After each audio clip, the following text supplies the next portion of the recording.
Olá, boa tarde. Bem-vindos, alunos do IB, à nossa aula de História. Para quem não lembra, eu sou o professor Tiago. Espero que vocês lembrem de mim, é claro, mas se acaso essas semanas já fizeram com que vocês esquecessem, vale a pena recordá-los o meu nome. De qualquer maneira, queria, antes de falar qualquer coisa, fazer alguns alertas. Como vocês estão vendo aí na tela, nós estamos vivendo um momento bem complicado em função do coronavírus e o que faz ou fez com que as nossas aulas presenciais se tornassem inviáveis. Então, a partir de agora, pelo menos durante algum tempo, nossas aulas serão à distância.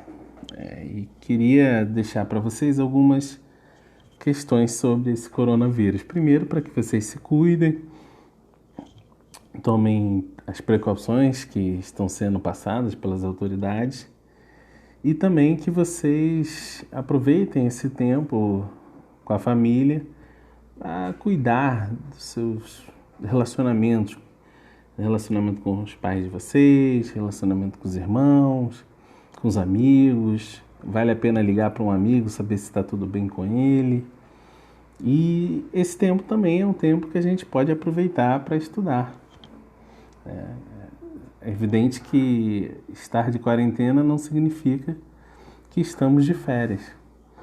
Então, nossas aulas vão continuar por essa via, por enquanto, e espero que a gente consiga aproveitar o máximo possível.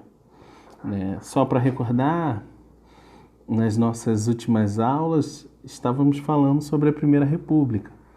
Então, falamos sobre o voto de cabresto, a política do café com leite, a política dos governantes, o processo de imigração, o fim da escravidão no Brasil.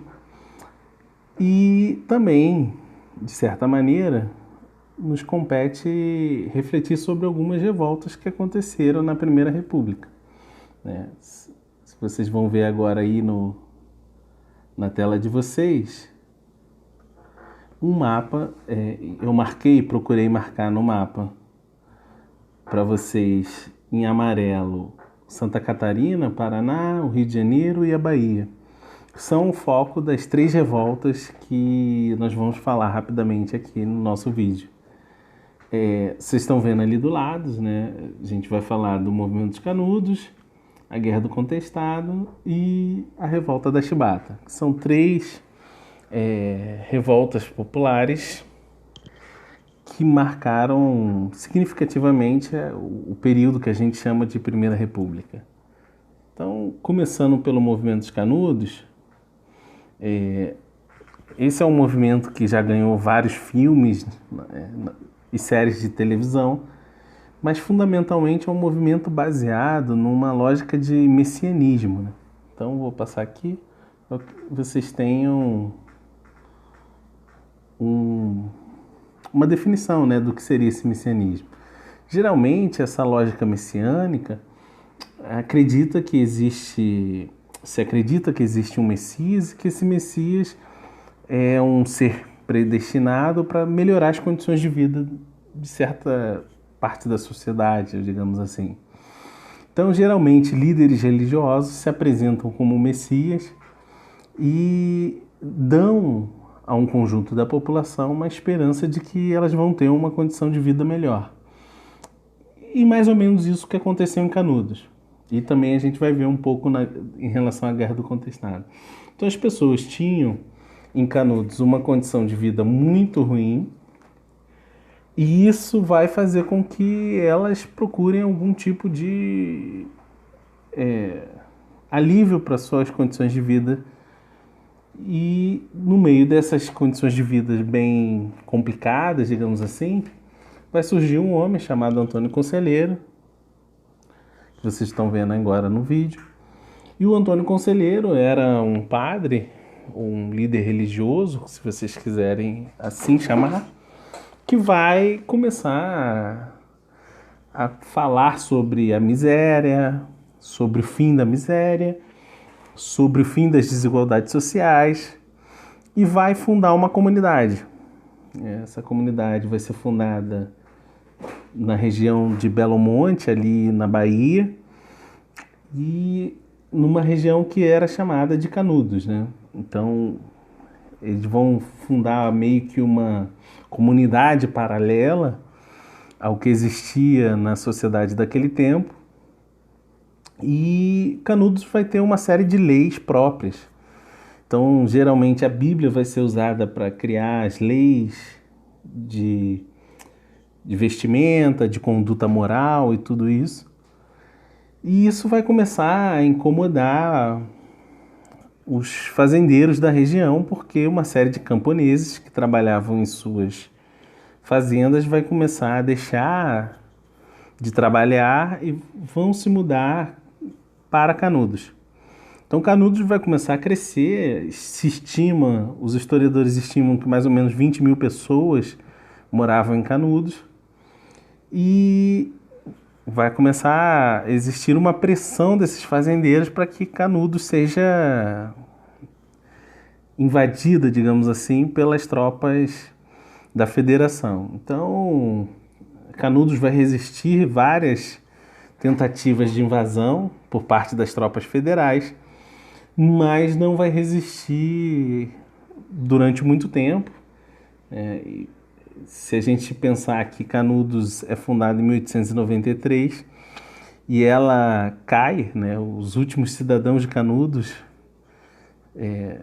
mal conseguem resistir, né, na verdade, à invasão as últimas invasões das tropas federais em 1897. Então, é uma experiência comunitária liderada por um líder religioso que vai durar esses 4 anos e que, de certa maneira, trouxe algum tipo de esperança para essas pessoas mais pobres, mas, ao mesmo tempo, era visto pelos fazendeiros como uma ameaça ao sistema social que existia naquela época.